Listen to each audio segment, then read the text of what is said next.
इस वीडियो में हम कार्बन के बारे में पढ़ने वाले हैं, यानी कि उसके बारे में हर एक चीज़ हम लोग पढ़ेंगे। तो चलिए स्टार्ट करते हैं। सबसे पहले है कार्बन का जो सिंबल होता है वो होता है कैपिटल सी, स्मॉल सी नहीं, कैपिटल सी। फिर आती है बात अवस्था, यानी कि उसकी स्टेट, यानी कि वो किस पोजीशन में मिलता है।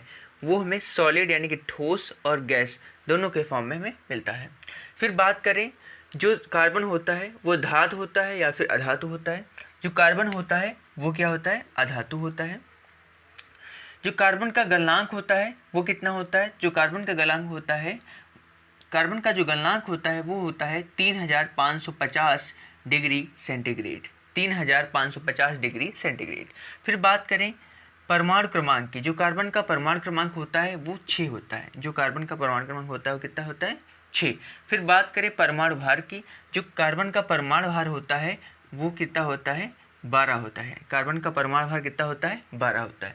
फिर अगर बात करें जो कार्बन होता है वो जल में विलेय होगा या फिर अविलेय, तो जो कार्बन होता है वो जल में विलेय यानी कि घुलनशील होता है। फिर बात करें कार्बन के क्वथनांक की, जो कार्बन का जो क्वथनांक होता है वो होता है 4827 डिग्री सेंटीग्रेड, यानी कि उसका जो क्वथनांक होगा 4827 डिग्री सेंटीग्रेड। फिर बात करें इलेक्ट्रॉनिक विन्यास की, जो कार्बन का इलेक्ट्रॉनिक विन्यास अगर हम करेंगे अफबाउ नियम से तो होगा 1s2 2s2 2p6। ठीक है, टोटल कितने जो इलेक्ट्रॉन होते हैं वो 6 होते हैं, पहले एस ब्लॉक में, फिर दूसरे में, फिर एस ब्लॉक और फिर यहाँ पे पी ब्लॉक में।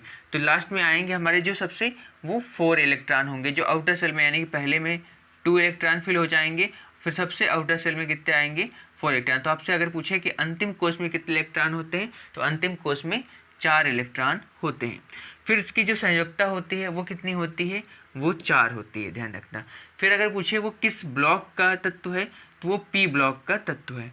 ठीक है। फिर आयन, आयन की बात करें कि C+ लिखा जाएगा या C-, जो कार्बन को लिखा जाता है C4-। फिर जो बात करें कि कार्बन जो है वो किस आवर्त का तत्व है, तो जो कार्बन होता है वो दूसरे आवर्त का तत्व है। अगर बात करें समूह की, वर्ग की, तो वो 14वें वर्ग का या समूह का तत्व है। फिर बात करें समस्थानिक की, जो कार्बन के 3 समस्थानिक होते हैं। पहला 6C12, दूसरा 6C13 और तीसरा 6C14। ये 3 समस्थानिक होते हैं।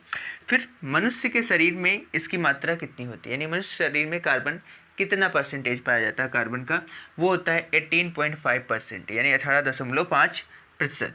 फिर ये लैटिन भाषा के शब्द से इसका नाम रखा गया है। लैटिन भाषा का शब्द कौन था, कार्बो, कार्बो से ही कार्बन बना हुआ है।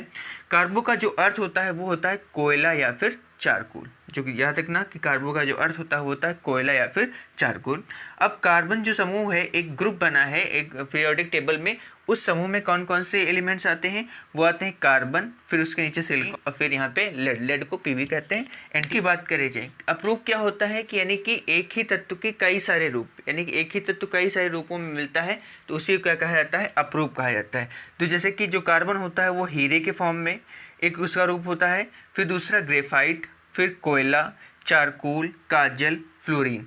ठीक है, तो ये क्रिस्टलित रूप में भी और अक्रिस्टलित रूप में, दोनों रूप में मिलता है। और इसी को क्या कहते हैं, करें अगर बंध के बारे में, तो जो कार्बन होता है वो मुख्य रूप से क्या सहसंयोजक बंध बनाता है। फिर जो उसके प्रकार होते हैं वो किस किस प्रकार से बना सकता है, चारों सिंगल बॉन्ड करके, या फिर 2 सिंगल और 1 डबल बॉन्ड।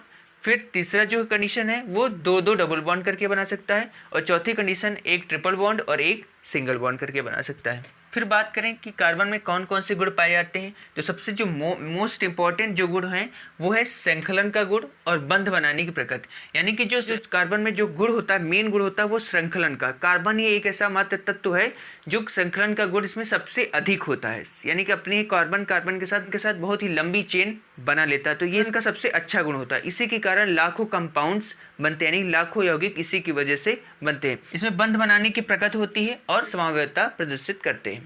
फिर बात करें कि इनकी बंधों के बीच में कोण कितने डिग्री का बनता है।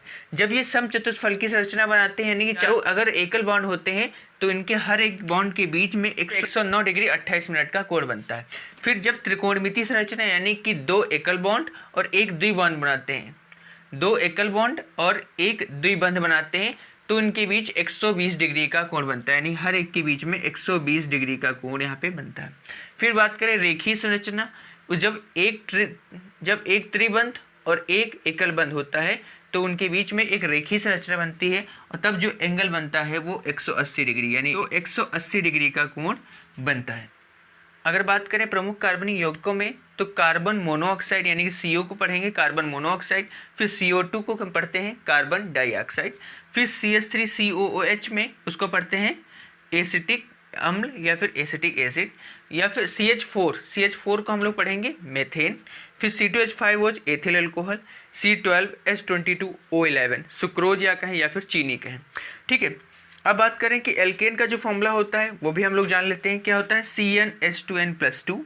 एल्कीन में यहाँ पे प्लस का 2 गायब हो जाता है, CnH2n बचता है। फिर एल्काइन में और भी ज़्यादा हो जाता है, यहाँ पे एक -2 भी हो जाता है तो CnH2n-2। अब हमें ये पता करना है कि कार्बनिक यौगिक हम मिलते कहाँ से हैं, तो इनके स्रोत क्या होते हैं। तो सभी जीवित पौधों व जानवरों से प्राप्त सामग्री से, कोल तार से और पेट्रोलियम से हमें ये मिलते हैं। आई होप आप लोगों को ये वीडियो पसंद आया होगा। अगर पसंद आया है तो प्लीज़ लाइक करना ना भूलें।